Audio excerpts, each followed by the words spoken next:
Hey guys, we're heading into week 2. I hope you're excited and feeling encouraged. Hopefully you're already seeing energy changes, maybe even less bloating, potentially even resting better already, and feeling encouraged about replacing some processed food with whole food nutrition. So on week 2, our agenda is, and I have some notes, you'll see me glance occasionally. I don't want to take too much of your time. Our focus will be macro tracking, macros, why they are important, carb cycling, how we do it, why we do it, as well as why we pair our faster way workouts and our nutrition cycle and how it works together. So let's start. What are macros? So macros are the building blocks of our cells: protein, carbs, and fats. So proteins are great for energy and to help us see composition changes in our body, to build lean muscle. Actually, all 3 macros play into our energy reserves in their own ways. The benefits of carbs, as we know, are energy as well. They are a huge energy source, and that's why we encourage nutrient-dense carbs, so we keep kind of a steady state of that insulin in our body, and we don't do this with glucose spikes. But the thing that a lot of people don't know is that carbs help regulate our hormone function. Important for everyone, but for women, when we carb deplete, we throw our hormones all out of whack. So adding in nutrient-dense carbs is so helpful to regulate hormones so that we can start burning fat. Fat does not make you fat. As we'll talk about when we talk about doubling fats in carb cycling on our low carb days, fat can play a role in immunity, those good omega-3 fatty acids. It can also play a role in hormone function as well. So benefits of fat, proteins, carbs, that is why we incorporate all things and that we don't eliminate a whole food group, because we eliminate some of those benefits. Now, if you are kind of hung up on carbs, fats, proteins, don't forget in the Faster Way app, those cheat sheets are there, and then the graphics that we have posted along, as well as the ones you'll find in the newsletter to go along for this week. Now, carb cycling. Carb cycling is kind of the way we incorporate low carb and regular carb days to optimize fat burning, hormone function, good energy, good sleep. So on Mondays and Tuesdays, we have low carb days. Low carb days, you stay at your normal protein goal, but you stay at or under 50 net carbs. Now, net carbs are simply carbs minus fiber equals net carbs. So the more fiber you eat, the more carbs you can have. But it encourages you to consume nutrient-dense carbs.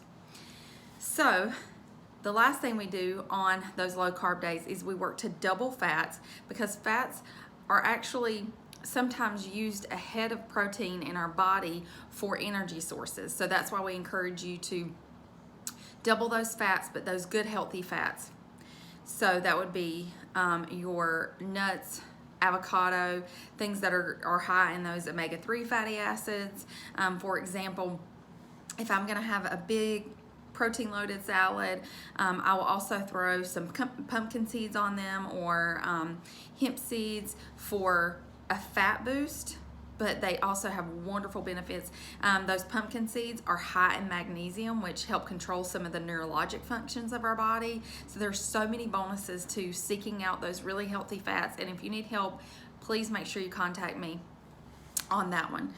So on our first, the 2 low carb days of the week, we work to deplete our glycogen stores. Now, glycogen stores you can think of as like AKA carbohydrate stores. So our bodies use stored fat as a main source of energy first. So those are kind of like our fat burning days, but we don't always want to stay there, because that's where our hormone function gets kind of wonky. So that's when we incorporate the regular carb days, just when you're like, oh, I need some carbs for some energy. So on regular macro days, our calories come from nutrient-dense carbs that help refuel those energy sources. And then on those days, we'll bring in that strength training because we're able to build those lean muscle mass on those days because we have the energy to move through those strength training workouts. Now, so we've talked about making sure that you are increasing the fiber every day really, but especially on those low carb days, so you can have some carbs. So low carb doesn't mean no carb. Please keep that in mind. But some things that are really high in carbs are like I don't really have bananas or oats on Mondays and Tuesdays. I have berries, and if I have a wrap on those days, I make sure it's really high in fiber. So those are some examples of types of carbs you can have. Butternut squash is another example of like a vegetable that has carbs but it's not super high in carbs. Now, on Mondays and Tuesdays, we do high intensity exercises, such as the high intensity workout that you'll see on the video. But if you would rather run, do sprints. A lot of people have like Peloton bikes. Those are the days that folks do that. And then on the strength days, which are typically Wednesday, Thursday, Saturday, because as you know, we have 2 rest days because our body needs rest to rebuild our muscles and recover. Those are the days that we want to make sure that you hit those carbs and especially the protein to help build lean muscle. One macro is not more important than the other because they all play an integral role. So keep that in mind. Now, if you need, we try to make sure that the graphics include kind of low carb ideas, how to replace your regular carb items with low carb items, and then vice versa when the regular macro days come into play. But if you feel like you're really like grasping for ideas, make sure that you are reaching out for those. I do suggest on those regular macro day, well, every day really, the best way to really map out these macros is you take the amount of meals and snacks that you're going to have and you divide your total number of protein, your total number of carbs, and you make sure that like, okay, I'm gonna have 2 large meals and then 2 snacks. Maybe you try to divide them by 4, or you divide them by 4 and then maybe add like 10 grams to each meal of protein because you're going to have more protein at an actual meal than a snack unless it's a protein shake. Now, when I'm on the go, protein shakes are my go-to because 1 scoop of my Vega protein powder gives me 30 grams of protein. Sometimes it's a little strong for something I may be drinking, so I'll have like 3/4 of one, so that's at least still 20 grams of protein that you can slide in there in a snack.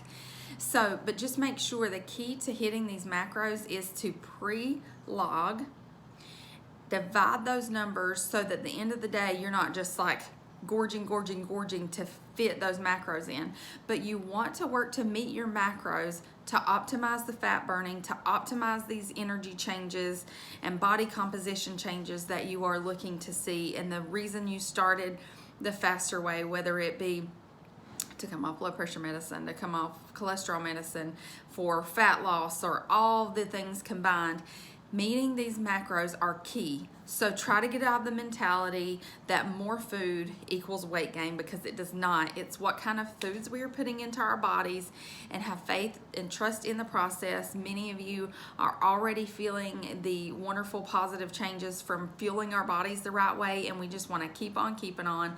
If you have any questions, please make sure to contact me, and let's have a great week too.